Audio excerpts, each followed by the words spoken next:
no computador. Bom, portanto, vamos então falar sobre, no fundo, as novas formas de colonialismo e de colonização, integrando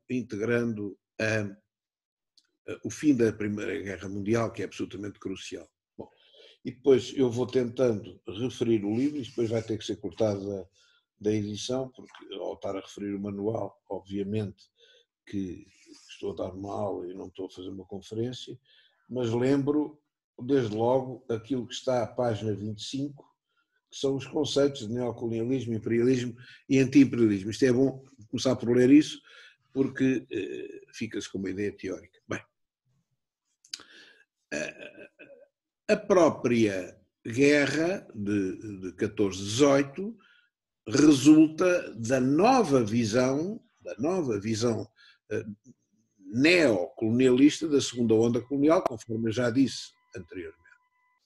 Isto é, no final do século XIX, portanto, a segunda metade do século, vamos lá ver, indo mais longe, depois de 1815, com a derrota do Napoleão, há três consequências absolutamente fundamentais para a nova globalização que então se forma. Em primeiro lugar, o sindicato das grandes potências. Já falei disto, volto sempre a falar porque é crucial.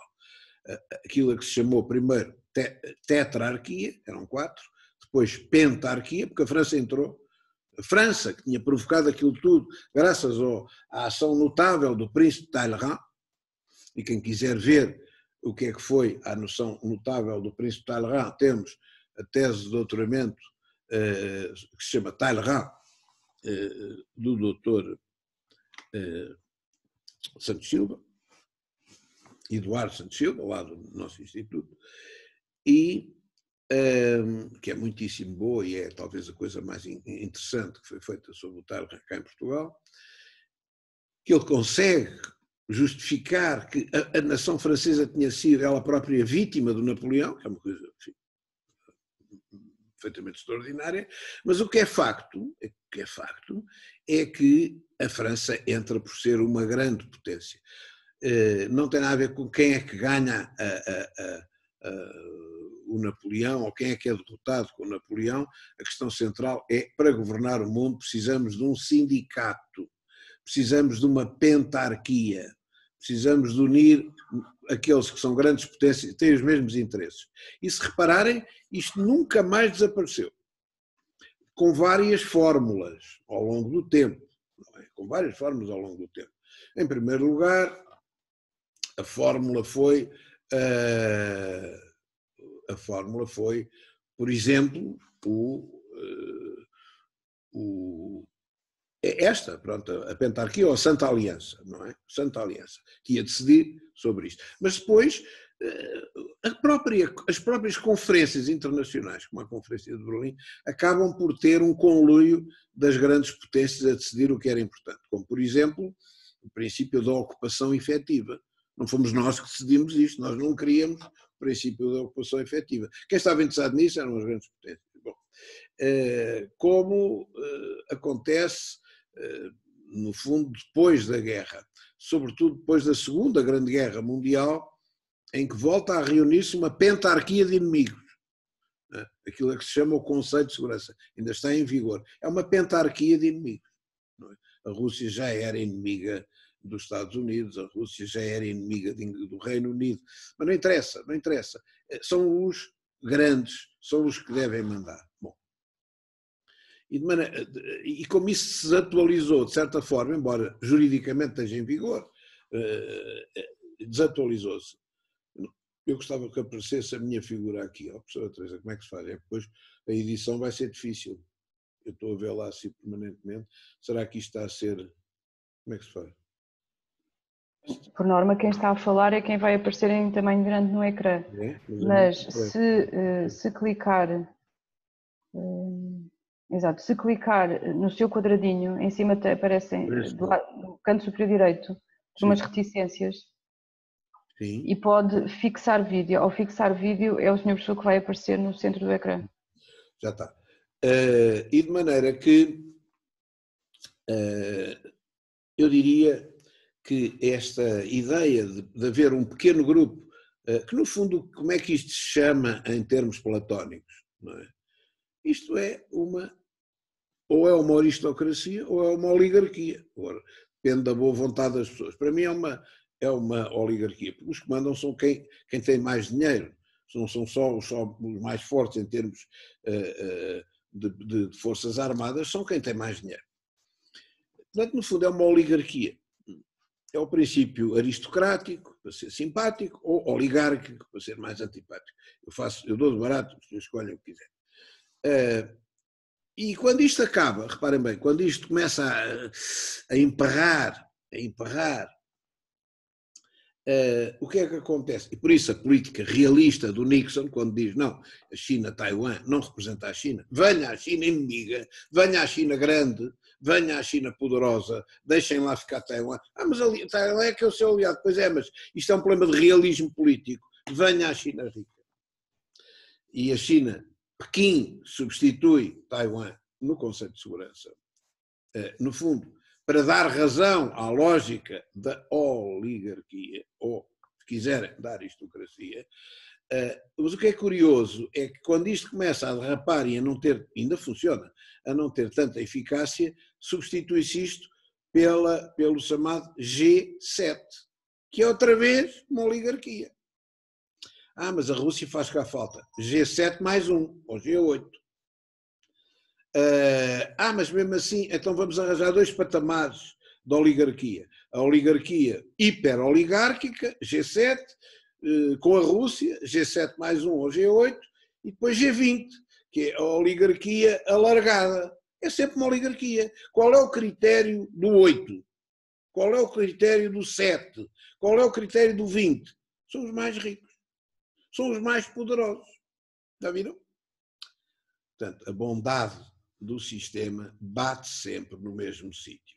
Quem tem mais dinheiro, quem tem mais força é que manda. Que é para aqueles que gostam mais de achar que o homem é naturalmente bom. Ora bem, e por conseguinte, a Conferência de Berlim é uma nova partilha do mundo que obedece, eu diria, à formatação do próprio capitalismo. Estas coisas não acontecem pelos lindos olhos de ninguém, não acontecem, não temos nada que fazer, vamos arranjar um império colonial. Acontecem porque as forças produtivas têm interesse em possuir uma zona de matérias-primas rica e uma zona de mão de obra barata. E aquilo tem eu já expliquei isto, tem uma dupla função, expliquei o ano passado, mas volto a relembrar, numa lógica neomercantilista, que é a base do imperialismo económico, e tem a ver com o quê? Com uma troca injusta e desigual. Até pareço comunista mas não sou, como sabe. Não vale a pena, não preciso andar com um cartaz pendurado a dizer que sou de direita. Mas a realidade é o que é e não o que a gente gostaria que ela fosse. O capitalismo evolui para um determinado problema e tem que resolver dois problemas de uma machadada só. Tem que arranjar matérias-primas, se não em exclusividade, em predominância, mão de obra barata, tanto quanto possível exclusiva, e tem que arranjar uma fórmula de equilibrar os preços, sobretudo dos produtos agrícolas, que variam sazonalmente com um escoamento forçado. E tem que arranjar um sistema de troca vantajosa. E isso tudo consegue-se com este sistema neocolonial. Olha, é simples. Eu produzo, vamos supor, no caso da Europa do Norte, cereais, vinho, outra coisa qualquer. Mas isto tem excedentes. E eu, para não perder o preço médio vantajoso para o agricultor no leite ou nos derivados do leite, eu tenho que arranjar algum mercado que me compre estes produtos a este preço. Mas pela lei da oferta e procura, quando o ano corre bem, há mais. E se havendo mais, o preço desce. Como é que eu faço para manter os preços? Via administrativa? Não dá. Então, eu tenho que arranjar um mercado exclusivo que aceite comprar o meu queijo, ou o meu azeite, ou o meu vinho, ou o meu cereal sedentário, ao preço que eu fixar, mantenho cá dentro equilibrada a oferta e a procura e permuto estes valores a preços que eu vou fixar das matérias-primas produzidas na colónia, que sou eu que digo quais são que eles vão produzir e não eles que dizem quais são o que querem produzir. E, portanto, monoculturas extensivas, rentáveis ao colonizador. Como, por exemplo, o café, o algodão, o cacau, etc. Aquilo que é, ou então mineração, petróleo, cobre, bom, ouro. Não é por acaso que esse neocolonialismo... Se os senhores virem hoje a política externa chinesa, agora está tudo a embirrar com os chineses, eles estão a fazer aquilo que é do seu interesse nacional. Se nós virmos hoje a política externa chinesa, vão ver que a maior parte das minas de ouro do mundo, incluindo as africanas, são dos chineses.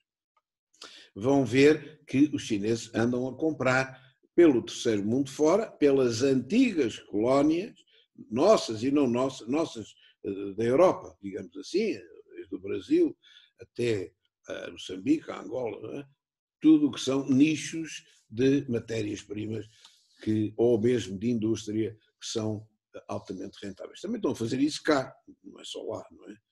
Já tem a EDP e a REN e qualquer dia vão ter o resto. Bom, portanto, esta lógica é a continuação.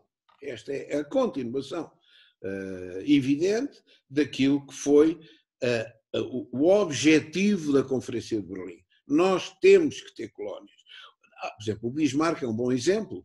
O Bismarck é um general prussiano, é um general que, no fundo, tem aquela visão da Mitteleuropa, não é? Para ele, o importante é controlar a Europa Central, a Mitteleuropa. E a formação que ele tem, a formação militar que ele tem, não pensa noutra coisa, mas o capitalismo alemão é que não está pelos ajustes. E vai dizer, olha, o senhor chanceler, pois isso é tudo muito bonito, mas os outros têm colónias, os outros têm trabalho de mão de obra barata, os outros têm matérias-primas, nós não temos. Como é que é? E o Bismarck não se moveu. E eles foram pessoalmente, com contratados deles, como foi o Luderitz, ou o conde Joaquim von Feil, ou os outros, e disse, bem, então vamos nós tratar do assunto.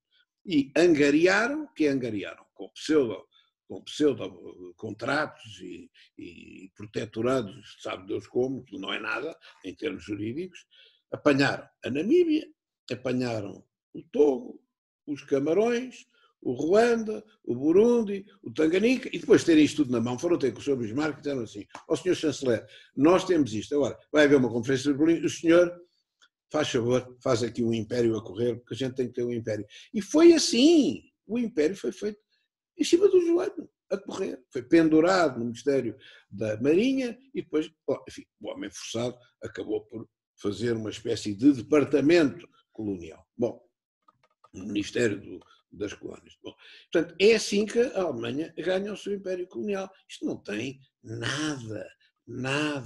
nada a ver com o espírito de cruzada, criar cristãos, e Pimenta, já agora, que também dá para financiar os cristãos. Mas quer dizer, não tem nada a ver. É uma realidade nova. Assim como outro alemão, a gente esquece sempre, não é? Diz assim, o rei Leopoldo da Bélgica, e acha que ele é belga. Não é. Não havia. Bélgica é um Estado sintético, não havia Bélgica nenhuma. O rei Leopoldo chama-se Saxe-Coburgo-Gotha e é alemão. E foi ele o grande vitorioso da Conferência de Berlim. Primeiro tinha um Estado fantástico, que era a Bélgica, e depois que arranjou um Estado para ele. Aquilo não é uma colónia da Bélgica. Atenção, fica mais tarde. Ou seja, ele faz ali, ele tem um sistema do macaquinho do chinês. Lembram-se dessa brincadeira, não é? Há um que está de costas, e 1, 2, 3, macaquinho do chinês, e o outro vai andando e fica imóvel. Depois 1, 2, 3. Pronto. E foi assim que ele fez o Congo belga. O Congo belga começa por ser uma sociedade de estudo. Vamos estudar. Não, nós vamos estudar. Sociedade, investigação científica. Sociedade de Estudos do Alto Congo. Depois a Associação Internacional do Alto Congo. Tem que ter uma bandeira, senão a gente não sabe onde é. O que é isto? Tem que ter uma bandeira, tem que ter uma Constituição. Não. Estado Livre do Congo. Estado Livre do Congo. Mas quem é o chefe de Estado do Congo? Sou eu. Sou eu. Não me importa ser eu. Olha, agora sou eu o proprietário do Estado Livre do Congo. Agora vou morrer e vou deixar isto à Bélgica como colónia. Macaquinho do chinês. Estão a ver o macaquinho do chinês? Bom. Isto é tudo artificial. É feito a martelo. É feito à pressa. Como a colonização dos ingleses. Aquela colonização é feita a martelo. Chegaram à colónia do Cabo. Olha, estão aqui uns boas. Então, não esqueçam estes gajos. Eles fugiram quando foi revogado o Edito de Nantes, que prometia a liberdade religiosa em França, tiveram que fugir. Ou foram para a América, ou então vieram para aqui. Sim, mas a gente não os quer cá. Rua daqui para fora. Guerra Anglo-Boer. E agora vão lá para o norte, façam aí uma coisa qualquer. Fizeram o Estado Livre do Orange, estão a ver?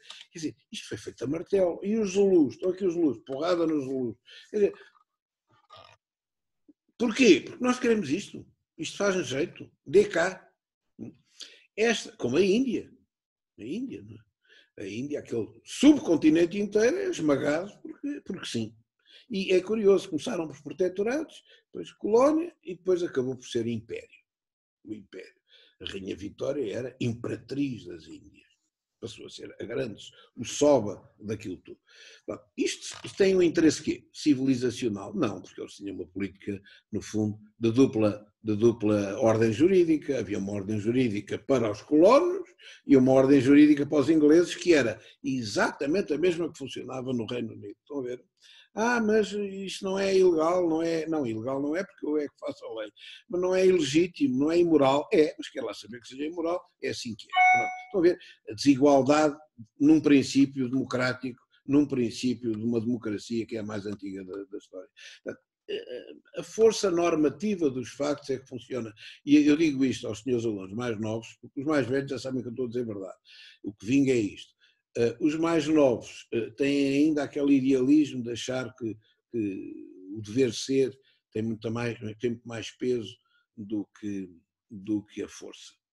E vão aprender à sua custa de que não é assim. Nem nas relações internacionais. Bom, de maneira que a lei e o direito funcionam quando é interessante para os interesses instalados, digamos assim, quando chega para os interesses instalados. Quando não chega, entra a força normativa dos factos e acabou-se. A força normativa dos factos significa, como dizia o professor Adriano Moreira, as situações de facto prevalecem sobre o direito. Não esqueçam isto. As situações de facto prevalecem sobre o direito. Mas ocuparam, pois ocuparam, e então? Não é? Ocuparam, e então? Não vou nomear nada ocupado pela Rússia, nada ocupado pela China, nada que vai ser agora ocupado pelos americanos, por exemplo, em breve trecho, que já foi, noutras circunstâncias. E então? Como Cuba. E então? É a força normativa dos factos. Nós também temos aqui a Olivença, que está ocupada pelos espanhóis, ganhámos o tratado, a seguir à Guerra das Laranjas, e depois o que é que aconteceu? Nada. Nada. Mas então não há uma lei, não há um tratado que diga que nós é que somos aquilo. E então? E então nada. Estão a perceber? Força normativa dos factos. Aprendam isto, que isto é mais útil para a vida do que as datas. As datas só servem para fundamentar.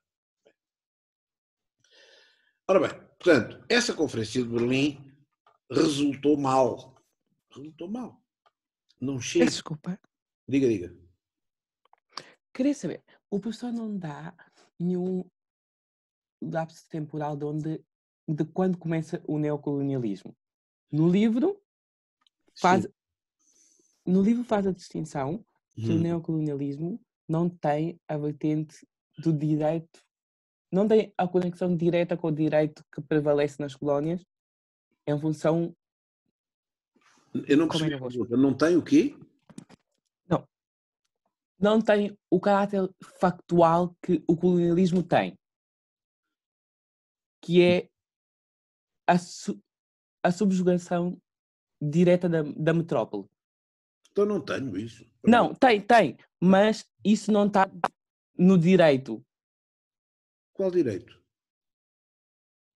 Não está no direito assim. Como? Não está, pois não, porque isso muitas vezes, se calhar, não convém dizer, não é? Quer dizer, nós nunca assumimos que isto, por exemplo, que a colónia não fosse da ordem interna portuguesa. Nós achámos sempre que isto era uma espécie de unidade nacional, em que... Pronto. Depois, quando nos começaram a apertar muito, chamámos, no fim da monarquia, chamámos colónias, porque era legítimo ter colónias, ilegal. Depois, a seguir, a República continuou a chamar colónias. Quando deixou de ser legal chamar colónias, porque a ONU tinha dito que era o princípio da descolonização, passámos a chamar províncias ultramarinas e a dizer que estava dentro do sistema interno. E foi esta a defesa do Dr. Salazar até ao fim da sua vida, em 69, quando caiu da cadeira, não é? E depois o Dr. Marcelo Caetano fez a mesma coisa. Era o princípio da integração das colónias como províncias ultramarinas de Portugal unido. Bom, isto são artifícios jurídicos, a situação de facto mudou? Não mudou. Era igualzinha. De um dia para o outro não houve mudança nenhuma. Só que há maneiras de fabricar uma norma que satisfaça minimamente os interesses internos e os interesses internacionais. Não, sei lá, a China ocupou militarmente, como é que chama o país do Dalai Lama? Agora esqueço o nome, de repente. Tibete. O Tibete, pronto. A China ocupou o Tibete, não é? E integrou aquilo. E agora inventou uma teoria de que aquilo era chinês, outrora e tal, e o interesse nacional e a defesa e tal. Quero saber. E qual é a força normativa de facto? É o investimento que eles lá têm feito nas estradas, nas comunicações, na defesa, e acabou-se. E acabou, ponto. Qual é a lógica disto? Não tem lógica nenhuma, é a lógica da força. Está a ver? Eu não ia muito, eu não sou nada, eu sou um realista, não é? Um realista empedernido, hiperrealista até. De maneira que para mim o que conta é a situação de facto. Não é? O direito só funciona nos intervalos, como eu costumo dizer, não é? Quando dá jeito, funciona o direito. Quando não dá jeito, não funciona. É como agora na Assembleia da República. Não é? Não se podem concentrar pessoas num café, é proibido, num restaurante, é proibido. Mas dá para meter 150 macacos sem máscara na Assembleia da República, está a perceber?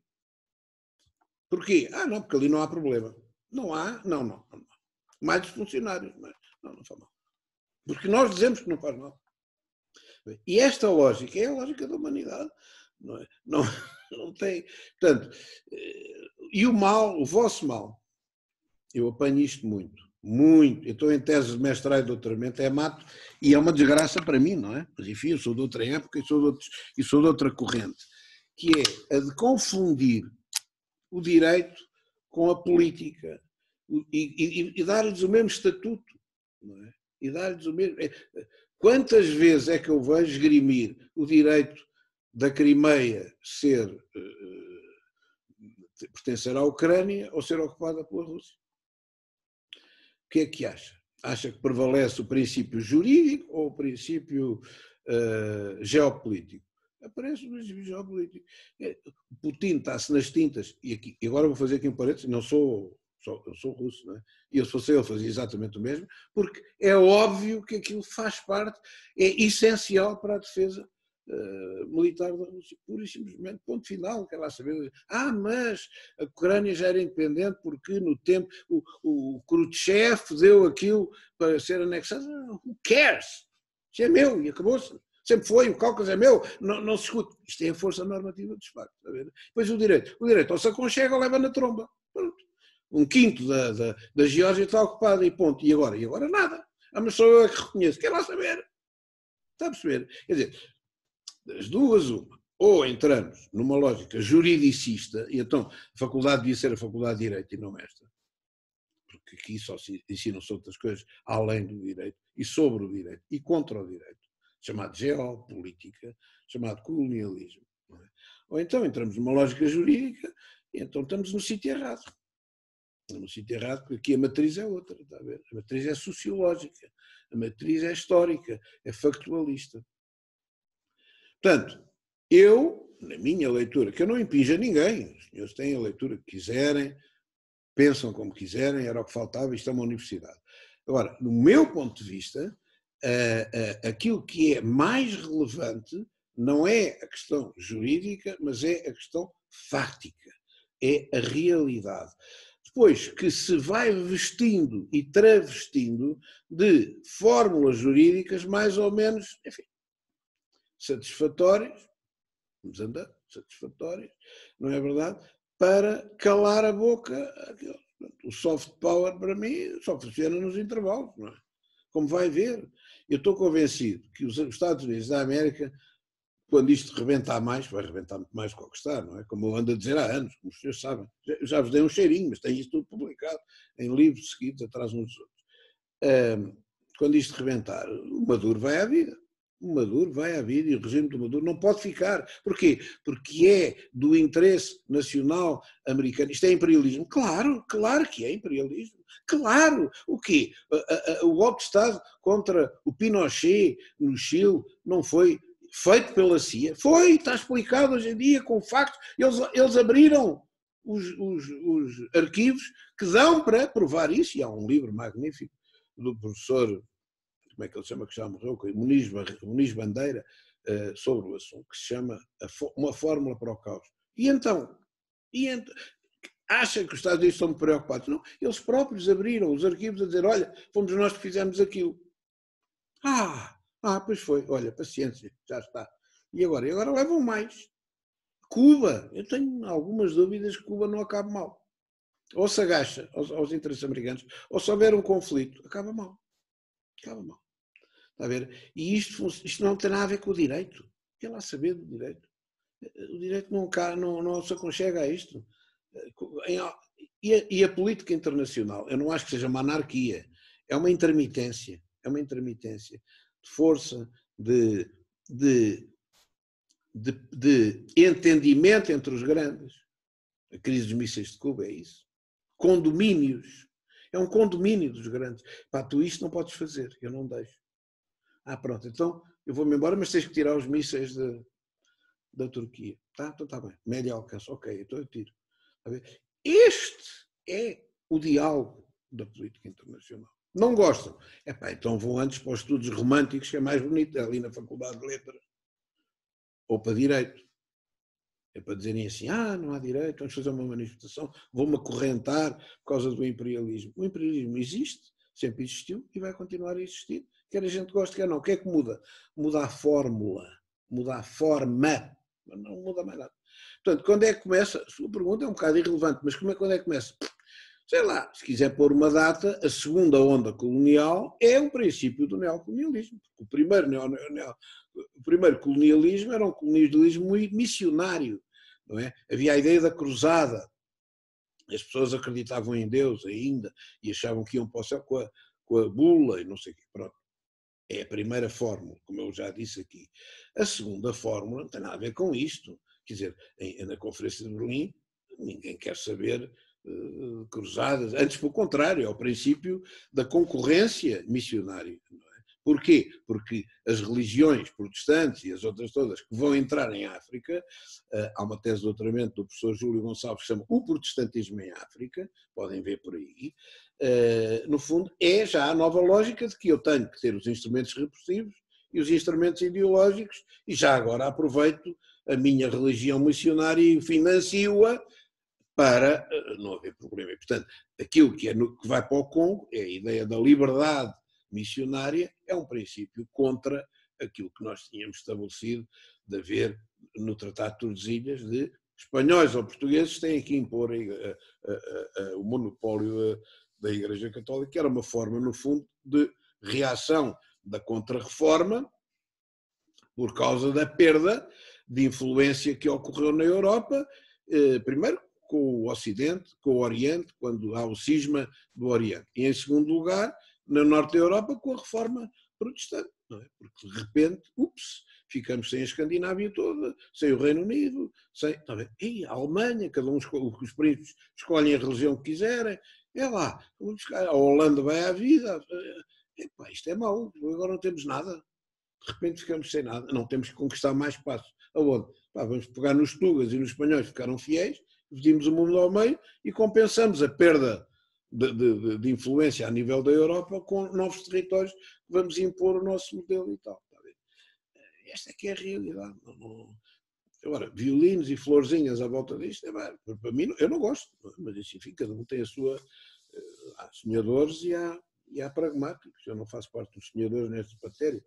Portanto, agora, para lhe dar uma resposta, acho que sim, acho que a segunda onda colonial de Berlim já é isto, já é o neocolonialismo, é um colonialismo descancarado, desenfreado, que não tem nada a ver com interesse de natureza moral, nem se esconde atrás disso, pelo contrário, não, nós queremos é mão de obra barata, queremos monoculturas extensivas e mineração à bruta, e o gajo ficou sem nada, quer lá saber que se lixe, queremos é isto para cá, que é para a gente enriquecer à custa dos nossos impérios, pronto.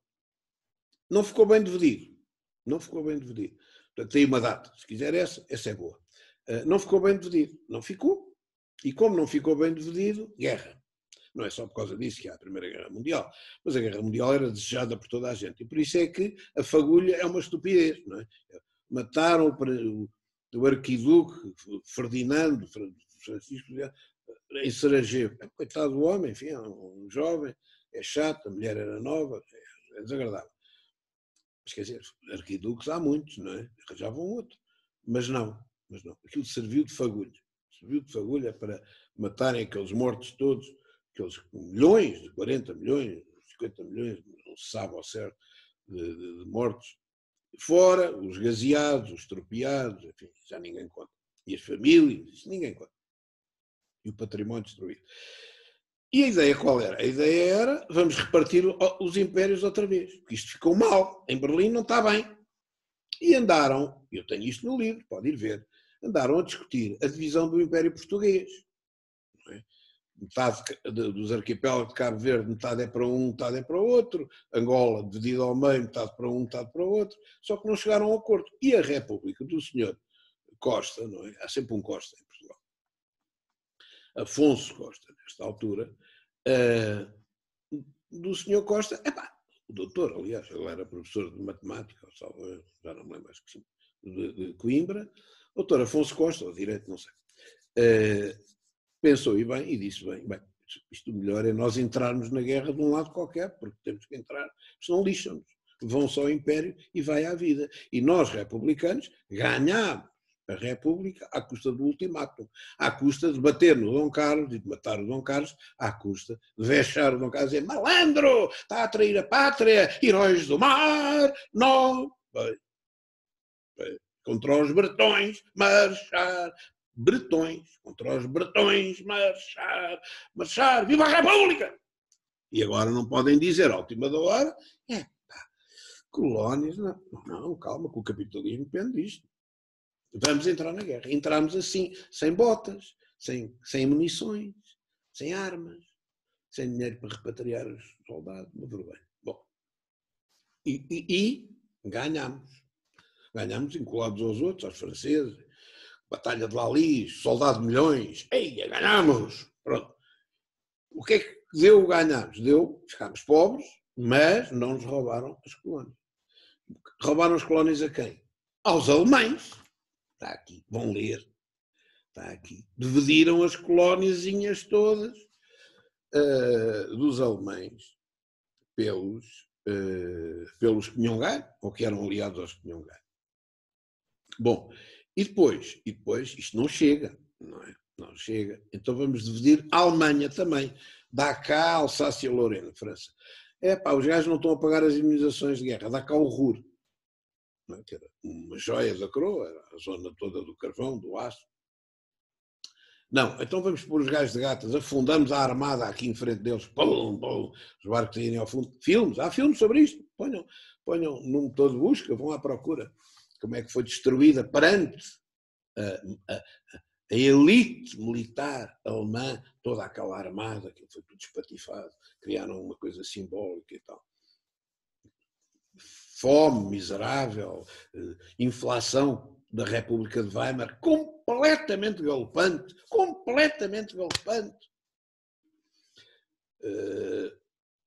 porque é que a senhora chanceler alemã não quer imprimir dívida tutelada pela Alemanha ou mandar imprimir euros. Não pode diretamente, mas pode influenciar, não é? Por uma razão simples, é que eles têm presente o que é que foi o descalabro financeiro da República de Weimar, em que se fabricaram moeda, papel. Às tantas eram preciso um carrinho de mão de notas para comprar um pão grande. Custava um carrinho de mão de notas. Hiperinflação, inflação à hora, que eu nem sei o que é, não é? Eu já apanhei no Brasil inflação ao dia, quer dizer, parte da manhã havia um preço, a gente ia almoçar, a seguir ao almoço, o preço já tinha mudado, oficialmente, isso era inflação ao dia. Na Alemanha a inflação era à hora, nem sei o que é, miséria, fome, e isto não é bom conselheiro. Isto não é bom conselheiro. Não é? A fome é má conselheira. A pessoa com fome faz tudo. A seguir ao terremoto de 1755, quando a fome apertou em Lisboa, havia canibalismo. Que horror. Há provas disso. Canibalismo. Assaram umas pessoas, umas perninhas e tal, escaladas. A fome é má conselheira. E então aquilo que resulta da própria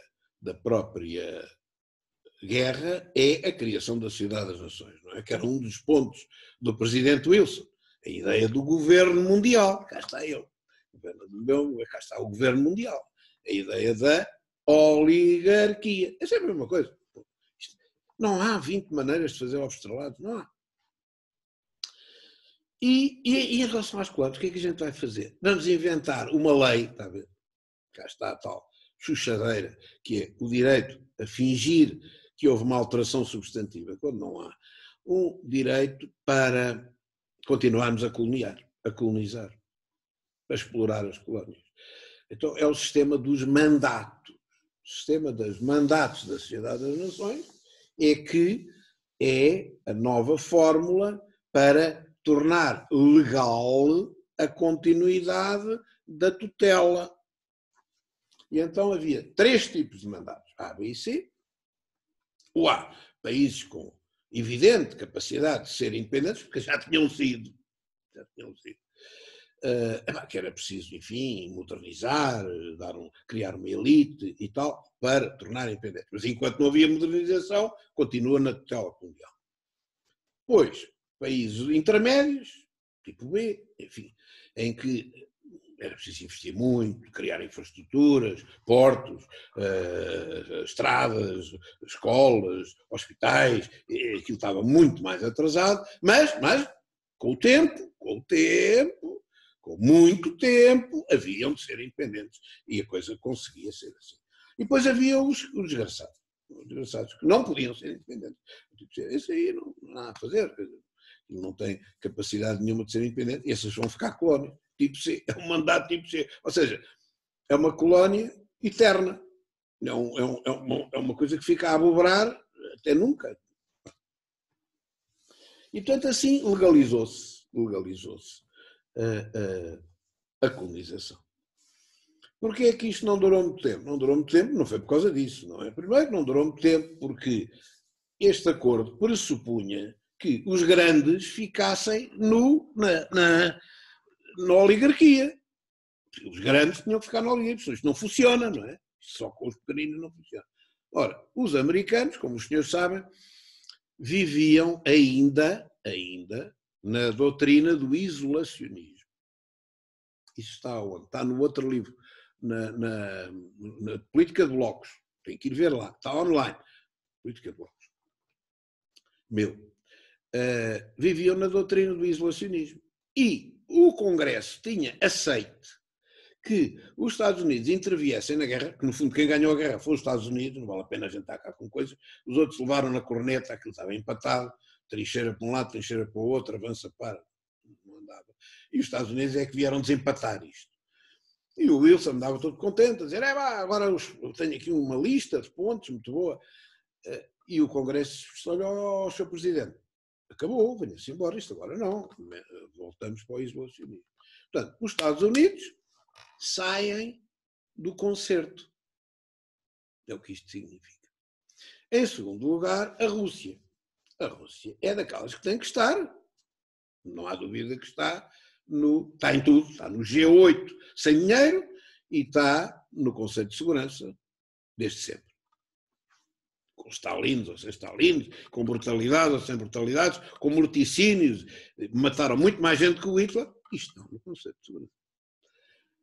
Ora bem, o que é que acontece na Rússia? Em 1917, pum, Revolução Bolchevista. Primeiro, a Revolução do Kerensky, que é em fevereiro, não é? E depois os senhores apanham o comboio, o Kaiser paga-lhes o bilhete, e ele diz, olha, o senhor faz uma paz comigo, separado, e paga-me umas massas, e eu deixo-o entrar e você arrebenta com o primo, paciência, já estavam de relações cortadas, e assim foi, arrebentaram com o primo, e com a família toda do primo, que o Putin agora canonizou, são santos da Igreja Ortodoxa Russa, é bom que não se esqueçam, que isto é simbólico, e o simbólico explica o que é que vem a seguir. Bom, e portanto, a Rússia sai do barco. Diz, não, isto é uma coisa burguesa, uma organização burguesa, vou-me embora daqui. Até porque a nova doutrina russa, como os senhores sabem, da cadeira anterior, é internacionalista proletária. Ou seja, o que é que diz o manifesto? Vamos ouvir outra vez. Operários de todo o mundo unidos. Ou seja, a Rússia não é... A gente está a tentar segurar o socialismo num só país, mas vamos já começar com o internacionalismo proletário. Nós vamos ajudar os outros partidos comunistas a fazerem revoluções bolchevistas. Agora vamos entrar para ali. Era o que faltava. Aquilo é para consertar os interesses do capitalismo. Não queremos. Fora da rua. Portanto, os Estados Unidos desempenham, os outros desempenham. Estava condenado à morte. A Sociedade das Nações estava condenada à morte. Além do mais, tem outro problema grave. É que a Sociedade das Nações não tem nenhum instrumento capaz de impor uma decisão. Não tem forma de coação física, coação real, não é sanções e bullshits morais, não interessa nada. E, portanto, estava condenado à morte. De onde é que veio a estocada final? A estocada final vem da crise de 29. É a força normativa dos factos. Porquê? Porque a crise de 29 acelera a extrema-direita. Eu estou sempre a dizer isto e não consigo levar isto a lado nenhum, porque as pessoas não estão para isso. Nunca se fez uma tese de doutoramento no Instituto e em Portugal, de uma maneira geral, com um ano. E devia-se fazer uma coisa chamada 1919. 1919 é o ano da viragem, do princípio da viragem, digamos, ideológica da nova era. Aliás, como sempre, nós somos precursores em muita coisa, é uma coisa extraordinária, não é só nos descobrimentos, não é? Também aí fomos, e da caravela, e não sei o quê, e tal. Não é só aí. Nós fomos precursores na extrema-direita. O primeiro simulacro de governo da extrema-direita é em 18, o nosso Sidónio Bernardino da Silva Paes. Não sei nada, tenho que ir ver. O Sidónio Paes era militar, tinha sido major, era professor de matemática na Universidade de Coimbra, era um patriota, era um nacionalista e forma uma espécie de movimento de extrema-direita, a República Nova, já não tinha ninguém e foi buscar os cadetes, os jovens, foi buscar os cadetes da academia, os cadetes do Sidónio, da academia, e faz este movimento e toma conta do poder. E cria um governo autocrático de regeneração nacional. É claro, fizeram-lhe o mesmo que fizeram ao Dom Carlos. Que é isto? Isto não pode ser. Pum! Tiro-nos, não digo. Daqui nos ossos, costuma sair daqui. Coitado, morreu a dizer uma estupidez que é: morro bem, salvem a pátria. É um idealista, coitado. Enfim. Mas pronto, morreu. E é claro, logo a seguir, o que é que a República faz? Que se tinha imigrado todos. Olá! Que é cardume! O que é que a República faz? Voltam e diziam assim, bem, isto temos que apaziguar isto, porque os monárquicos tinham aderido todos ao Sidónio. Vamos buscar aí um monarca para ser Presidente da República. E foram buscar o Sr. Almirante Canticastro. O Sr. Almirante Canticastro, que era um almirante monárquico, que não se chamava Canticastro, chamava-se Silva Antunes, mas a Canticastro era mais bonito, era a mãe. A mãe é que era Canticastro. E então o almirante Canticastro vai para o Presidente da República e faz uma espécie de transição para virem os mesmos. Lá vieram os mesmos, lá vem os Bernardinos, mas já, aquela malta toda, todas as almas, vem tudo embora. Ei, lá vem o Maralhau todo, o costume. As moscas anteriores. Bem, é claro, e isto vai de pantanas, não é? Mas está lançada a semente.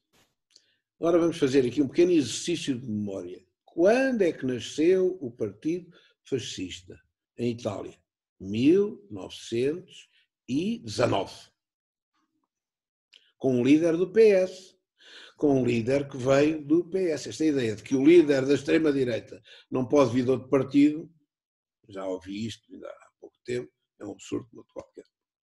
O nosso amigo Mussolini era não só militante do Partido Socialista, como até dirigente menor do Partido Socialista. Bom, depois, quando é que nasceu o Partido dos Trabalhadores da Alemanha, que depois mudou de nome para Partido, vamos ouvir o nome, Partido Nacional Socialista dos Trabalhadores da Alemanha. 1919. Ups, outra vez. Coincidência, olha que coincidência. Já temos o Sidónio em 18. Que coincidência? Não é coincidência, não é coincidência.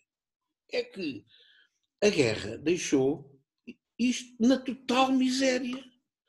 Fome, indigência. Indigência. E estropiados que não tinham emprego, nada, não havia providência social nenhuma, fome urbana, sem abrigo, uma miséria completa. E o Estado como é que era? Era capitalista liberal. Laissez-faire, laissez-passer, que le monde va de lui-même. Ou o Estado não pode intervir na economia. E aqueles desgraçados? É assim, é o darwinismo social. Não é? O êxito de alguns acarreta o inêxito e a desgraça dos mais fracos. O Estado não pode intervir na economia. É claro. Quer os comunistas, quer igual, era quase igual, até que na guerra, até porque na Alemanha surge um senhor sem abrigo, chamado Adolf Hitler, austríaco, pintor de segunda categoria, é? Cabo na guerra, que entra no Partido dos Trabalhadores da Alemanha, nas cervejarias, não é verdade, Munique, e depois vai para ali acima e chega a chanceler, nomeado pelo Edimburgo, o grande general Charles Edimburgo. Portanto, dizer que a culpa é do Hitler é uma brincadeira de mau gosto, não é? Quer dizer, a culpa do nazismo é de um sem-abrigo. Como é que alguém acredita nisto? Quer dizer, é de um sem-abrigo. O sem-abrigo sozinho é que resolveu fazer aquilo. Claro, não gostam não gostam de história, não gostam da verdade, é chato, eu compreendo. Bom, portanto, isto é o desenrolar da catástrofe não acudida. Não é? Os poderes públicos disseram, não, isto não é nada connosco, olha, coitados, estão ali a morrer à fome. Já viste que azar? Bom, isto agrava-se, o mal nunca vem só. E em cima disto, o que é que vem? É uma coisa chamada pneumónica. Pneumónica. Agora estamos com uma coisa que é uma brincadeira comparada com a pneumónica. A pneumónica rebenta em 1918, por aí, 17, 18, começa a alastrar e tal. E mata, já ouvi estatísticas díspares, a que diz que mata menos são 40 milhões, a que diz que mata mais tem à roda de 100 milhões. Eu não faço ideia nenhuma, mas como sou pessimista, vou apertar nos 100 milhões. 100 milhões de pessoas. Começar pelos pastorinhos de Fátima e acabar nos soldados e nos sem-abrigo. Portanto, em cima da desgraça, em cima da miséria urbana, em cima do sem-abrigo, em cima da fome, em cima de tudo, ainda vem uma pneumónica, que é uma coisa parecida com esta, que mata pessoas atrás de umas das outras. Nada. E o Estado o que é que faz? Pá, tem que pôr máscaras. Máscaras e tal. E agora? E agora, olha, paciência, que se lixa, andem por aí. Não ficou resolvido. Mas e o mal ainda vem pior. E a seguir, bum, rebenta a economia. Crise de 1929. Já temos a extrema-direita, a marcha sobre Roma. Já temos em Portugal, 1926, o general, vamos ouvir, Gomes da Costa. Lá está o Costa. Há sempre um Costa. O Gomes da Costa. Depois de 25 de Abril há de ver o Costa Gomes. Deixem lá os Costas. Eu também sou Costa. Eu não vou a lado nenhum. Há sempre um Costa em Portugal. O Costa! E, portanto, o general Gomes da Costa, lá vem de Braga, com uma espada em punho, os cavalos a correr e as meninas a aprender. Grande revolução, não é nada, é um golpe de Estado. Grande Revolução Nacional de 1926. É outro golpe de Estado, é um golpe de Estado militar, que institui uma ditadura militar. Vão buscar o Dr. Salazar para Ministro das Finanças. Ele fica cá uns tempos e depois diz assim, estou lá para isto, é uma bandalheira, vou-me embora. Foram de arrasto de joelhos. Oh, senhor professor, venha. Doutor, em Coimbra é doutor. Oh, senhor doutor, por amor de Deus, venha para nós, venha. E ele veio e diz assim, então está bem, discurso da sala do risco. E disse, sim senhor, eu venho, mas os senhores discutam o que quiserem. Quando eu mandar, obedecem. Esta é que é a solução de Salazar. Quando eu mandar, obedecem. Agora, podem discutir à vontade. Isso não, discutir à vontade. Quando eu mandar, obedecem. E criou o Estado Novo. Com a Constituição de 33, vai por aí fora. Isto não acontece só na Alemanha, não acontece só, não é? Não acontece só com Mussolini, isto acontece na Europa toda. A Guerra Civil do Franco, que é o prelúdio da Segunda Guerra, 36, 39, também é a mesma história, a República, anda a matar gente, não sei o que, a República em Espanha, as repúblicas em Espanha acabam todas mal. Já houve duas, pode haver outra e acaba mal também. Acaba numa guerra civil e que mata-se tudo uns aos outros. Eu acho que vai haver outra guerra civil em Espanha. Escrevo. Mais uma profecia do Dr. Costa, também é Costa. Mais uma profecia. Vai haver outra guerra civil em Espanha. É uma questão de tempo. Bom, e de maneira que portanto, a Guerra Civil de Espanha, que é uma carnificina, uma coisa absolutamente sinistra, é maquiavelicamente má, é perversa, uma coisa que fazem às pessoas, não há descrição. Bom, e de maneira que não há, de maneira que há, agora distraí-me, portanto, a Guerra Civil é de 1936, 39, é aquele período, digamos, pré-guerra. Entre isto, há a crise de 29 e o próprio presidente Roosevelt, na América, vê as pessoas a morrerem, a suicidarem-se, a tirarem-se. Há filmes disto, vale a pena ir ao YouTube à procura, ver suicídios, as pessoas a tirarem-se do Empire State Building, bomba cá para baixo, para se suicidarem, porque o desespero era total. Fome no meio da rua, miséria, uma coisa pavorosa, tudo a morrer à fome, listas, montes, milhões de pessoas. E o próprio presidente, que é de um país onde o princípio da não intervenção da economia, porque aquilo era uma lógica neocapitalista, no fundo, uma lógica capitalismo liberal, disse, não, isto é demais. Acabou-se o Sr. Adam Smith, acabou-se o contrato social do laissez-faire, laissez-passer, e vamos fazer um novo contrato social. Um novo contrato social, New Deal. Um novo contrato social, New Deal, que é validado para os anos 30. Como é o New Deal? O New Deal é ao contrário do anterior. A filosofia é ao contrário. Este senhor Adam Smith fica na gaveta, depois vai voltar um dia mais tarde, não é? A seguir à senhora Thatcher, e depois do pseudo ao fim da Guerra Fria, a seguir à triênio 89-91, mas isso é outra história. Agora fica na gaveta, para já, e nós vamos arranjar aqui uma nova lógica, que é o Estado intervém na economia. Intervém na economia. Mas como é que intervém na economia? Intervém na economia, vai criar empregos. Mas como é que cria empregos? Olha, inventa empregos. Mas inventa empregos como? Olha, vamos fazer estradas. Mas não é preciso, não faz mal. Uma estrada de um lado ao outro dos Estados Unidos. E agora portos, e agora aeroportos, e é assim que se resolve cerca de 30%, há quem diga que é um terço, é um bocadinho mais de 30%, são 33%, da crise de emprego, da crise económica, o que já é um alívio. Resolver um terço do problema já é um alívio. Davam comida no meio da rua, sopa dos pobres, não é? Toma lá, caldinhos e comida e pão, alimentar as pessoas, estavam a morrer à fome.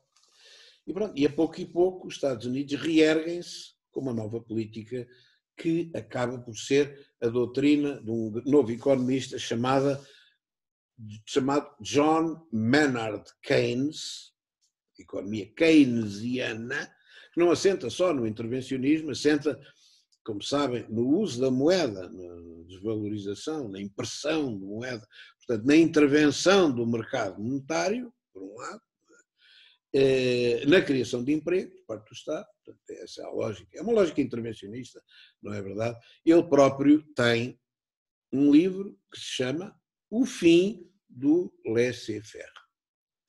O próprio livro, não é o livro principal, mas é um livro onde ele diz o que é que vai fazer. O fim do laissez-faire. Bom, não chega. Já não vai a tempo. Vai a tempo aos americanos, mas na Europa já não vai a tempo. A extrema-direita já ia com um impulso, uma coisa impossível de suster. Impossível de suster. Ora bem, esta lógica da guerra, aquilo conduziria inexoravelmente à guerra. Qual é a razão desta guerra? Não é o arquiduque. Qual é a razão? A razão é uma razão imperialista. Não é nada. Imperialista. É colonialismo? Claro que é. É o colonialismo com outro nome. Outro nome. Não é? Agora, nós precisamos de espaço vital. Porquê? Porque a nação ariana tem uma capacidade criativa, mas precisa de terra. Roubaram-nos terra. A primeira coisa que ele fez foi: olha, dê cá, Alsácia e Lorena. Mas... Não, isto é nosso. Não disseram nada. Bem, e agora precisamos de unir a Alemanha. Mas aquilo é a Áustria. Era o Império Austro-Húngaro. Não interessa. Eu sou austríaco, mas não digo nada. É tudo alemão. Vamos lá dentro com os nossos panzers e vamos fazer o Anschluss. Um referendo e tal. Pronto. A Alemanha, a Áustria acabou.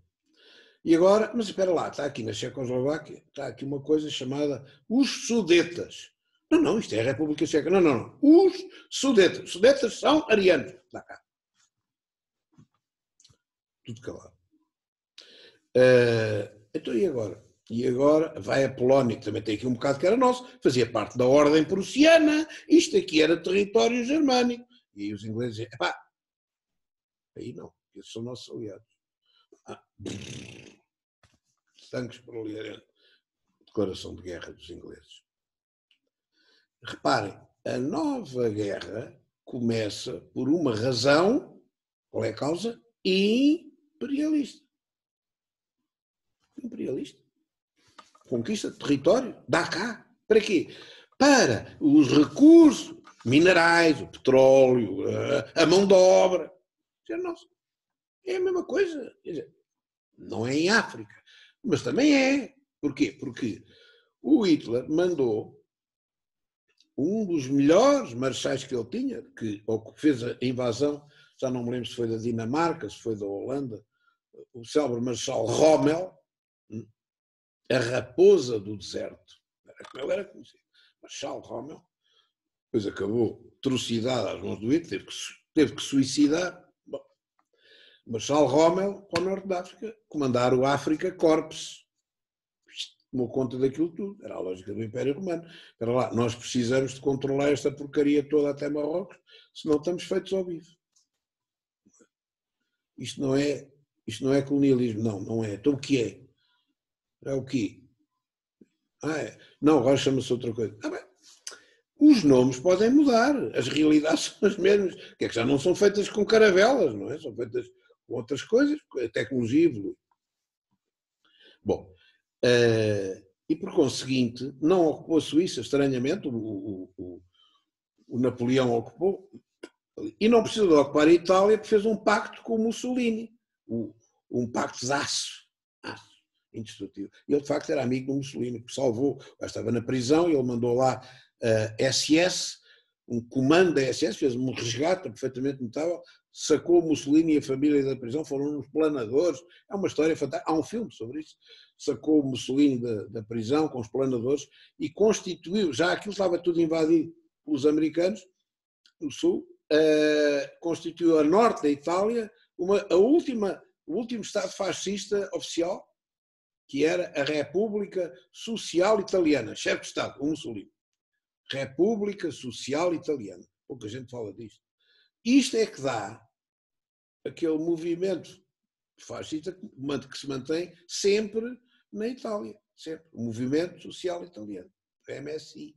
Este Movimento Social Italiano é daqui que vem. É desta última República, que enfim, era apoiada pelos alemães e tal. Era uma barreira, uma espécie de tampão, não é? De Estado tampão para a invasão aliada não progredir e resultou até uma dada altura. Bom, de maneira que, no fundo, cá estamos nós, não é? Quer dizer, isto acaba por ser... E a Itália, claro, pois a Itália também quis ter uma visão imperialista e levou tapona, foi ocupar o desgraçado do Selassie da Etiópia, não é? Ele teve cá, o homem teve cá. Haile Selassie, imperador, rei dos reis, como ele se intitula. Teve cá, o Salazar convidou para ele vir a Portugal. Haile Selassie. Tentou invadir a Grécia, uma vergonha, uma tapona por todos os lados, tiveram que ir os alemães atrás para ver se conseguiam tapar aquilo. O Mussolini levou uma sova negra dos gregos. Bom, enfim, mas cá estamos nós, outra vez, no imperialismo. A Albânia. Já está, outra vez, a ocupação do espaço, do território e dos recursos, não é? Bom, a asneira, o Hitler fez duas grandes asneiras, a meu ver, duas, no ponto de vista dele, não é no meu, duas grandes asneiras estratégicas. Uma foi ter parado a destruição dos aviões ingleses na Batalha de Inglaterra, começou a bombardear as cidades, disparate completo, o gajo devia ter continuado, houve um ponto em que os ingleses só tinham 300 aviões, o gajo mais um bocadinho e dava cabo daquilo, quer dizer, tinha paralisado o Reino Unido, mas não. E, acho eu, segundo erro, a catastrófica Operação Barbarossa, da invasão da Rússia, que é uma insânia. Ele tinha feito um pacto, já tinha sido uma insânia, cá está. A história repete-se ou não? Não, nunca se repete. Repete. Não se repete igual, é óbvio. Nós não somos iguais de um dia para o outro, quanto mais a história. Agora, basicamente, essencialmente é a mesma coisa. Isto é um Napoleão. É um Napoleão B, só que não é cavalo, e com tanques rebocados, com canhões rebocados a cavalo, a mulas, é com panzers. O efeito é o mesmo. Quem é que matou o Napoleão? O inverno, a neve. Quem é que matou o Hitler? O inverno. Os russos também deram uma ajudinha, mas o inverno é que matou o Hitler. De maneira que esta ideia expansionista, ele tinha um pacto feito entre o Molotov, ministro russo, e o ministro dos Negócios Estrangeiros, Ribbentrop, nazi, von Ribbentrop, que aliás ficou com o nome deles, Pacto Ribbentrop-Molotov, de não agressão e de divisão da Polónia. Já me tinha esquecido disso. Pois é uma parte que os comunistas não acham muita graça, que é. Então e o resto da Polónia que ficou na mão dos comunistas? Lá. Pois, não interessa. E quando o senhor ocupou a Finlândia? Mas depois saíram, foram forçados a sair. E quando ocupou a Áustria? Mas depois saíram, foram ocupados. E o resto? Sim, o resto, o avanço e o Pacto de Varsóvia. E o resto das invasões todas. Isto não é imperialismo? Não, não. Isto chama-se internacionalismo proletário. Ah, já percebi. Muda a designação. Não é imperialismo, não, não. É só a designação que muda. A ver, por isso é que eu gosto. Isto é para responder também um bocado àquela senhora. Não se fixem nas designações. Não estamos a falar de uma brincadeira, não é? A realidade é a mesma. Nós vamos ocupar isto. Nós vamos mandar nisto. Nós vamos tirar proveito disto, nós vamos explorar esta população, nós vamos explorar esta mão de obra, nós vamos explorar estes recursos. Isto é uma colónia. Ah, mas não, chama-se Protetorado da Moldova. Ah, bem. Quer mudar o nome, não é? Não, é um Estado-irmão. Ah, bem. Isso é rótulo, mas não é realidade. É direito, não é política. Coisas diferentes. Portanto, isto é o nascimento de outra forma de colonialismo, a que nós chamamos de imperialismo. Isto configura aquilo a que eu disse no início, uma situação colonial. Porquê? Porque o centro colonizador é contíguo, no caso do Império do Terceiro Reich, não é? É contíguo destes territórios. Bom, é uma boa. Agora, os nomes das designações, como vão ver, se forem ver no Terceiro Reich, não há uma uniformidade de nomes. A França, Vichy, era um Estado ocupado. A seguir, por exemplo, há zonas hoje depois da influência soviética, que eram protetorados, que eram diretorias. Não se chama colónia, chama-se protetorado. Calculam. Protetorado é um acordo entre dois Estados. O Estado forte e o Estado fraco para a defesa. Acha que os baixos tinham acordado? Não. Tinham combinado? Não. Estavam contentes? Não. Então como é que é um protetorado? Vá lá. A gente tem que ter cuidado com a fantasia do direito. Não é? Isto é uma pseudo-protetorado. É tão protetorado como eram as colónias africanas que eram protetorados. Mas não eram. Eram colónias. Chamavam-se protetorados. Não lá por causa disso, não passam a protetorados. Não é? O protetorado é outra realidade diferente. Tem o nome, tem o rótulo. Pronto. De maneira que este imperialismo é, digamos, ostensivo, grosseiro, agressivo, como o subsequente imperialismo que vai acontecer no fim da guerra, não é? Quando há a Conferência de Yalta, que é uma coisa que pouca gente fala. A Conferência de Yalta é uma conferência de Berlim para a Europa. Ah, não, que ideia. Ah, não, então não é. Leiam.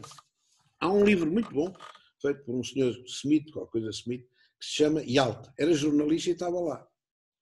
E ele diz, olha, a discussão entre o Churchill e o Stalin era, isto é meu. Não, isto não é. Eu quero a Jugoslávia. E ganhou. Por exemplo, ganhou na primeira fase. O Churchill disse, a Jugoslávia é porque é um espaço vital, é um tampão. Não entra no vosso espaço vital. Então... E o Churchill concordou e teve que dizer ao Tito, coisa que ele nunca mais lhe perdoou, tens que te aguentar aí com o general Mihailovich dos monárquicos, porque a gente vai reimplantar a monarquia. O quê? Mas eu tenho isto na mão. O Tito tinha aquilo na mão. Tinha feito uma revolução, praticamente, aquilo era dele. Não, agora tens de ficar aí. O outro nunca mais lhe perdoou. Nunca mais lhe perdoou. Por isso é que ele fazia parte do movimento dos não alinhados e não era do Pacto de Varsóvia. E era um Estado socialista igual aos outros. Portanto, a consequência imediata do Tratado de Yalta, do Acordo de Yalta, é a redefinição. Olha, metade da Alemanha é para a Rússia. A outra metade é ocupada pelos aliados. Ainda lá estão. Isto é extraordinário. Ainda lá estão. As bases estão. Berlim, mas isto fica dentro da nossa parte, não interessa. Berlim é dividido em 4 talhões. Mas então, como é que é isto? É dentro da minha metade, não interessa. Berlim é dividido em 4 talhões. Nós queremos. E os alemães? Quem lá sabe dos alemães? Nós queremos isto assim. A Polónia é reunificada, toma lá, leva lá este bocado e tal, outra vez. Depois os outros países, você pode invadir à vontade, mas não invada a Áustria, mas eu já lá estou. Mas sai! E saiu. Na Jugoslávia não entra no seu império. Isto não é uma conferência de Berlim. Então o que é? Porque não é em África. Está bem. Não é em África, é na Europa. Estão a ver? Portanto, acaba da mesma maneira. Isto é sempre igual. Os senhores têm que se habituar a perceber as matrizes da história. Primeiro, quem são os agentes da história? Quem são os agentes da história? Os agentes da história são sempre os mesmos. Money. Sim. Mas e o direito? O direito é nos intervalos. É o que eu acho. Esta é a minha opinião. Já não sou novo, como se vê. Bom, e por conseguinte, vai ser igual no futuro. Agora é a China, não é? Eu já estou com mais dinheiro que vocês, calma aí, não é? Isto tem que ser redefinido. Bom, e por conseguinte, quais são as etapas disto? Se quiserem dar etapas. Berlim, neocolonialismo, guerra de 14-18, neocolonialismo, a divisão, não sei o quê. A seguir, a 39-45, imperialismo geopolítico. Pós-guerra, imperialismo geopolítico soviético, claro, não é? Evidente. Portanto, no fundo, é o mesmo fenómeno com nuances e com figurinos e com rótulos diferentes. Não é? O que acontece depois da guerra de mais relevante para o imperialismo? Os americanos ficam em pânico, não é? Aquilo posto as revoluções socialistas no leste, é de um gajo ficar apavorado. Isto vai para aqui fora, este gajo não para, este gajo não para.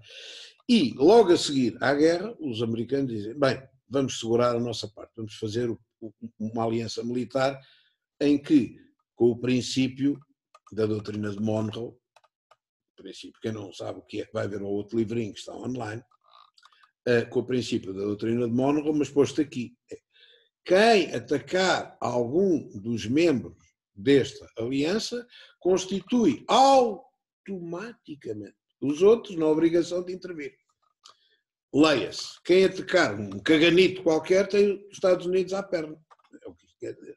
Não quer dizer mais nada. Quem atacar um caganito tem os Estados Unidos à perna.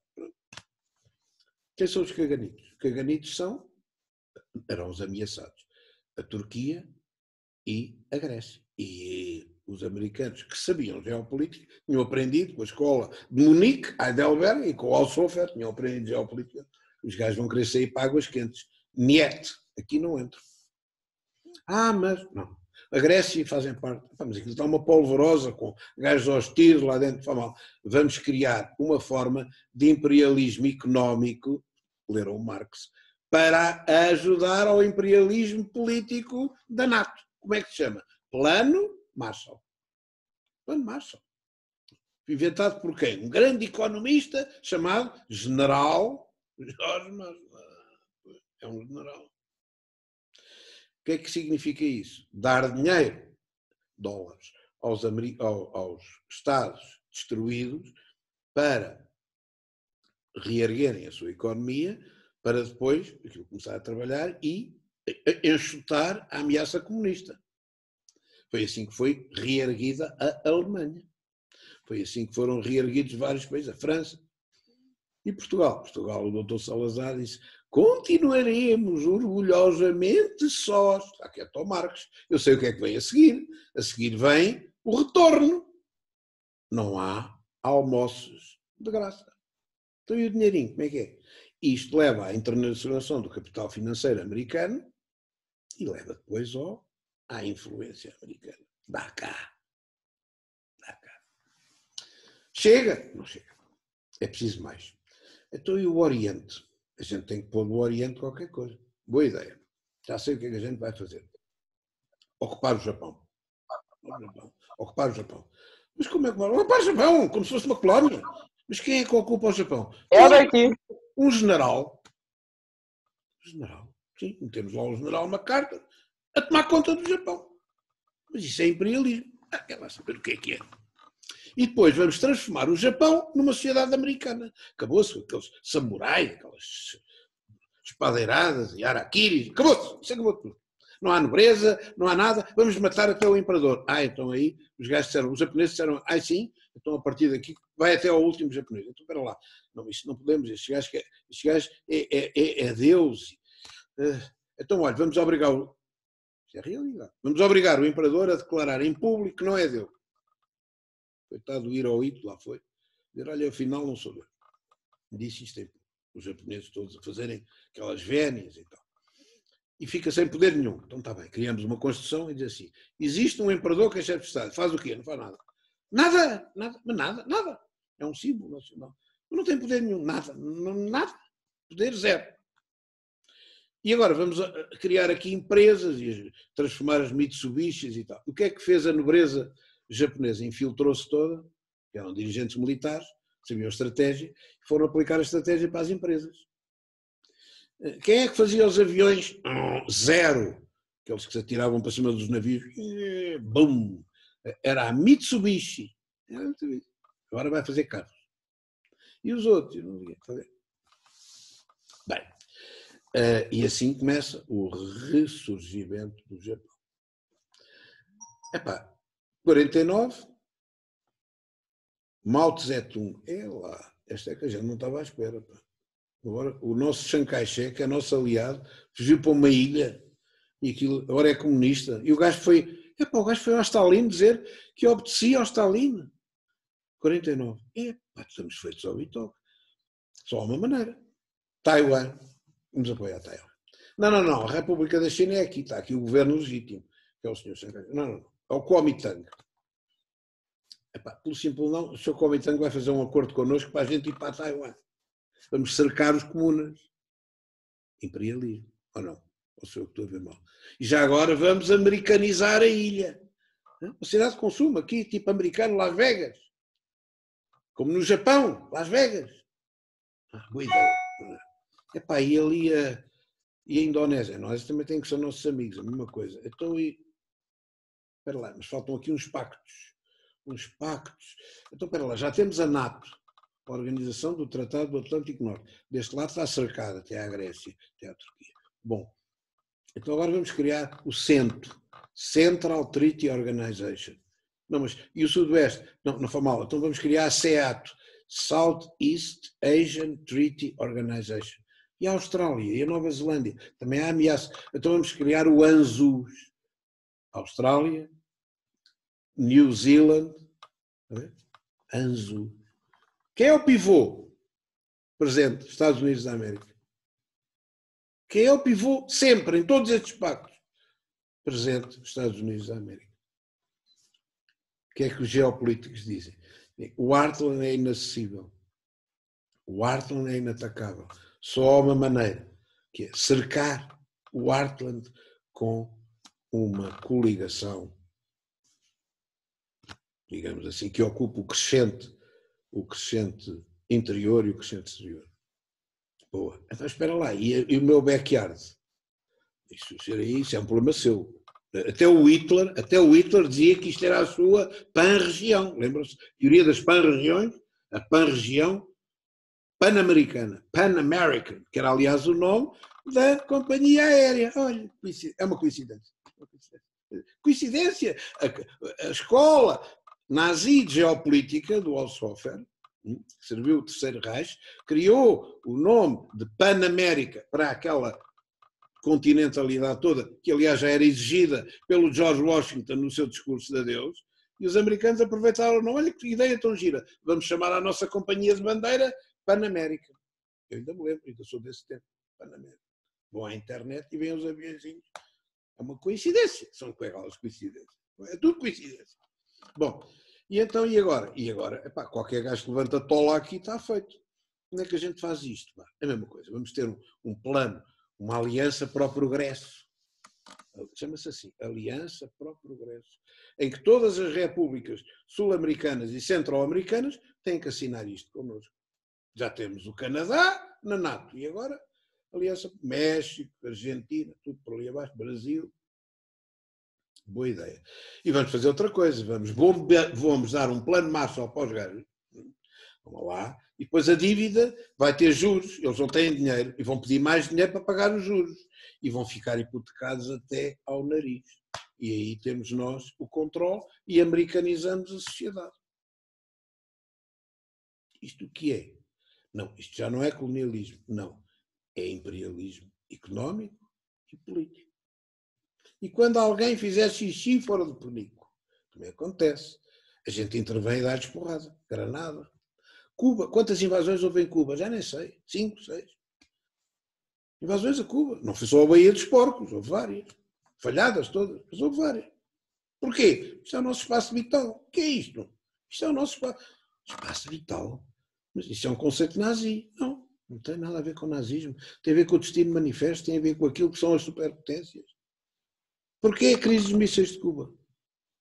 O Sr. Chefe, daqui para aqui não passa, a gente tem aqui a nossa armada. Porquê? Porque senão começa uma guerra mundial. Eu dou a volta, tiro os mísseis, fora. Mas o senhor é que é dono do mar. Isto é mar internacional. O direito internacional diz que isto é mar internacional e que Cuba é um Estado soberano. Eu quero lá saber do direito. Eu não deixo. Senhores alunos, por favor. Senhores alunos, por favor. Isto não é um instituto de direito. Quer lá saber do direito? Força normativa dos factos. É assim. Saia. Porque eu mando aqui. Mas quem é que lhe deu autorização? Ninguém. Quem é que deu autorização ao George Washington de dizer ai daqueles, está no discurso dele, logo no princípio, ai daqueles que tentem intervir aqui in our hemisphere. Your hemisphere? Who gave it? Ninguém perguntou. Our hemisphere. Portanto, isto é imperialismo? Claro! Claro que é. Claro que é. O imperialismo é sempre carrot and stick. Ou se quiserem ao contrário, stick and carrot. É preciso armas e dinheiro. Não há imperialismo sem armas e dinheiro. Qualquer imperialismo. Qual é a diferença do imperialismo para o colonialismo? Ainda por cima aqui, que é, para lá, não há uma situação colonial. É simples, é que, teoricamente, os Estados são independentes. Teoricamente, os Estados são independentes. Não há aquele vínculo jurídico de dizer o senhor é meu, isto é meu. Não é preciso o vínculo.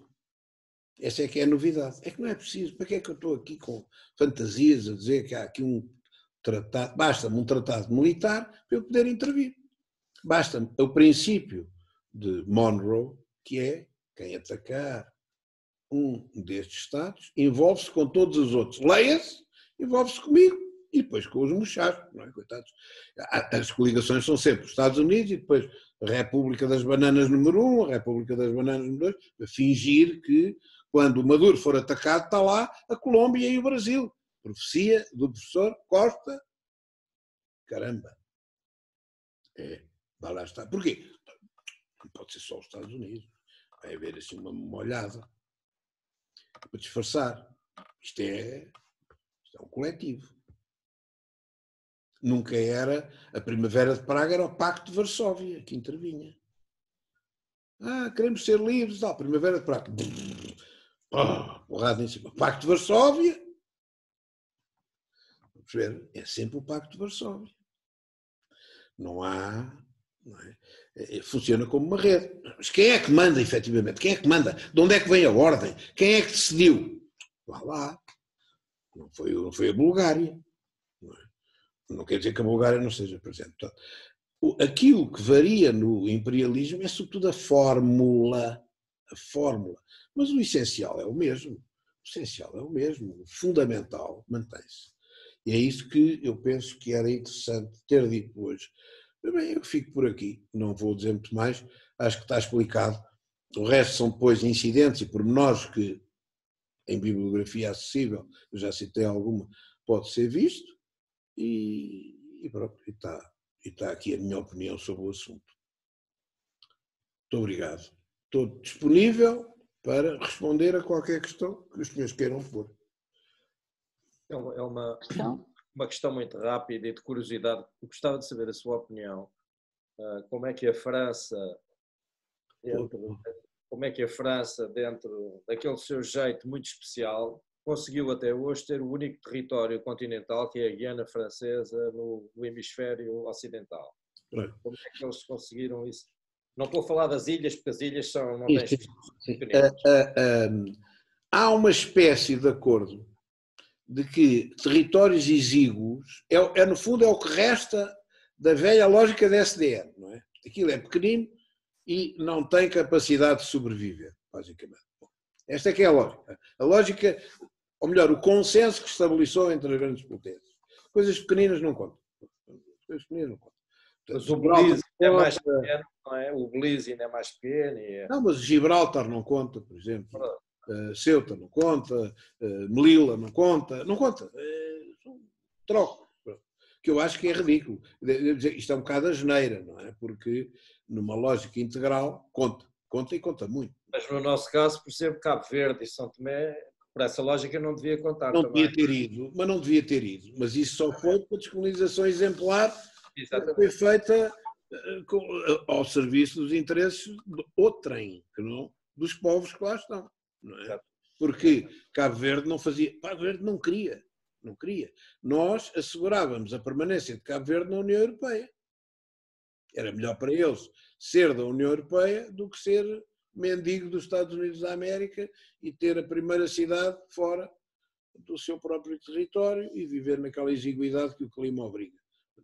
Eu penso que os cabo-verdianos ficaram mal e foi uma traição que se fez ao Cabo Verde. Como é que eles fizeram isso? Uma sanduíche e meteram aquilo com a Guiné-Bissau. Foi a maneira de embrulhar aquilo e os gajos ficaram independentes. Não houve referendo nenhum, nem nada, era o que faltava. Autodeterminação aonde? Não é? O movimento da UMFA, das Forças Armadas, fez o 25 de Abril, o glorioso 25 de Abril, que eles vão celebrar agora, a primeira coisa que fez foi desrespeitar aquilo. Onde é que está a autodeterminação? Não está. Exatamente. A autodeterminação. Porquê? Porque isto era esfiado por um conjunto de comunas, traidores, como o almirante Rosa Coutinho, que era um pulha e que era dirigente, digamos, de topo, não só no MFA, mas tinha funções políticas, e que mandou o MPLA e os outros atirar sobre os colonos portugueses. E isto está aprovado, não é o doutor Lara que está aqui a inventar. Sim. Está aprovado, o senhor sabe. Sim, eu fiz Guiné 73, 74 e Angola 74, 75. Pronto, então sabe que eu não estou a mentir, não é? Não, maneira nenhuma. Agora, quando isto é assim, não há nada a fazer. Porquê? Já agora, olha, aproveita a minha explicação. Porquê? Sim.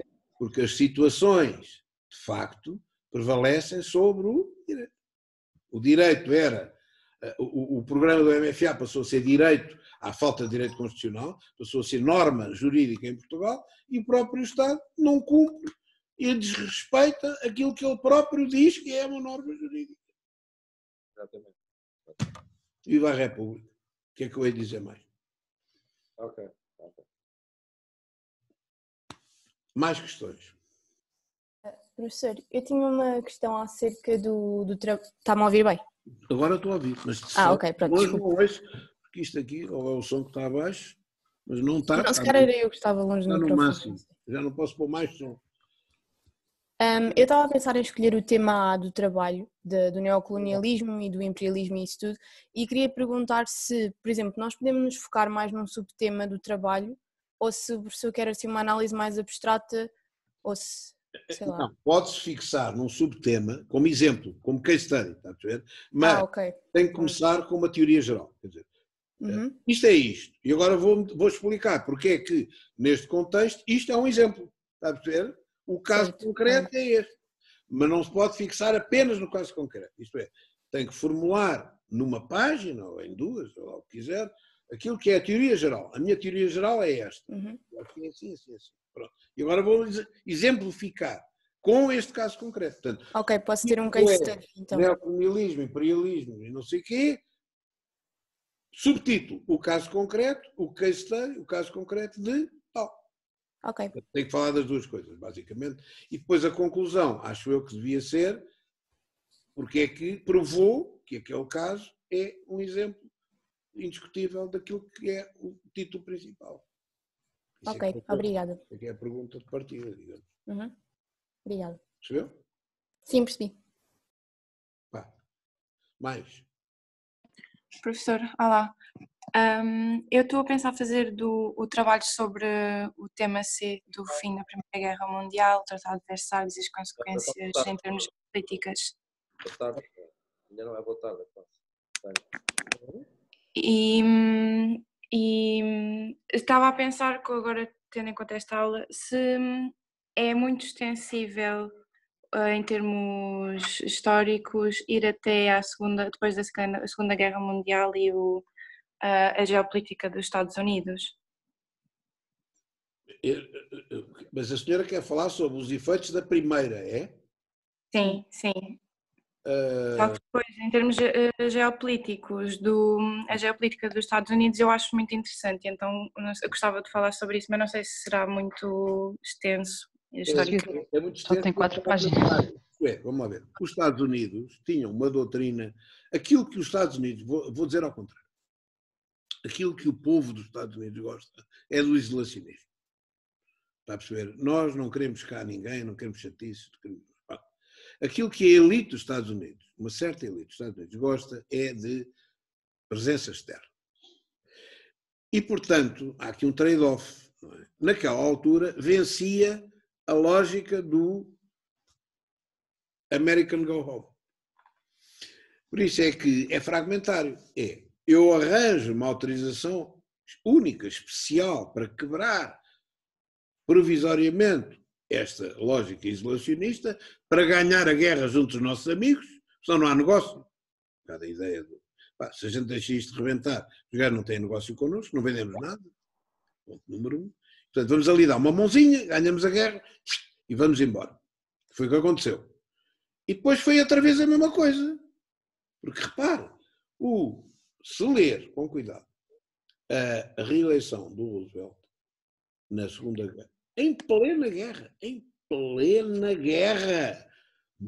os tiros, Hitler, o genocídio, o gajo diz isto, quando se candidata. Os Estados Unidos nunca entrarão nesta guerra, salvo se forem postos diretamente em causa os interesses americanos. Okay. Isolacionismo. Só não ganhava as eleições. E o que é que foi preciso? Pearl Harbor.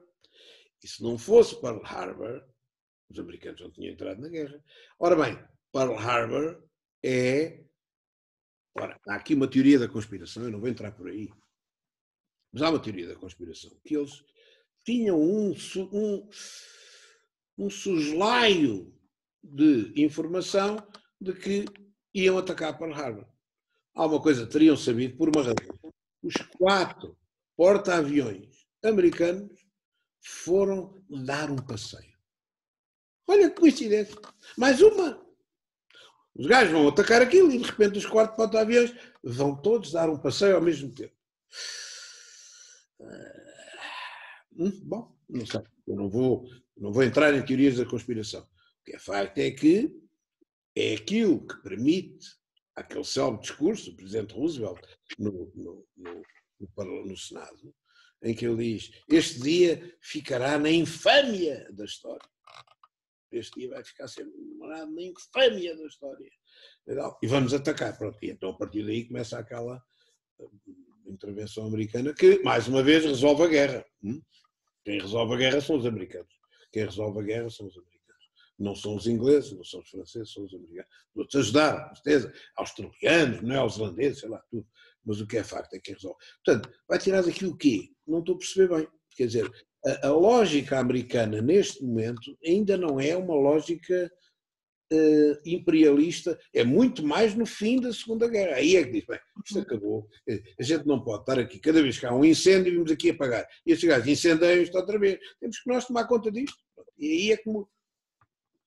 É aí que muda. Está a ver? Portanto, veja lá bem, não sei que raio de critério é que vai ser o seu, mas isto é um bocado indiscutível, está a ver? É um bocado indiscutível. Veja bem isto com cuidado. Sim, sim. Eu falaria antes numa mudança de paradigma depois da Segunda Guerra, por causa dos dois incidentes graves. Não, a gente se não tomar conta disto, estes Palermo não se entendem. E assim dia não, uma guerra civil na Europa. E é verdade. Ok. Então devo-me focar mais na Europa, se calhar. Não sei. Eu acho que sim. Quer dizer, o tema principal era a Europa, não é? Só depois veio o resto. Aquela ideia de cercar é posterior. O Japão vem logo a seguir, mas depois a China só é problema a partir de 49, depois, está a ver, é um bocado isto. Enquanto a NATO é 45, não é? Ok. Mas enfim, eu não quero intervir no seu... Eu estou-lhe só a dar a minha opinião. Não sim, sim, sim. Obrigada. Nada. Mais? Não há mais nada? Pronto. Então, também que horas são isto? É meio-dia. É meio-dia, exato. 2 a 8 dias é feriado. Por mim posso dar aulas, não me importa, mas podemos não dar também. Quer dizer, se houvesse aulas não havia aulas, não é? Pois, exato, então agendamos para dia 8.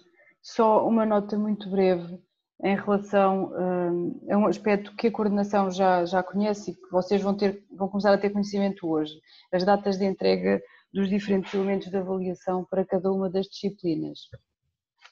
Uma coisa que têm que ter em mente é que, e uma vez que a maior parte das unidades curriculares escolheu a modalidade de trabalho, as datas que vos vão ser apresentadas vão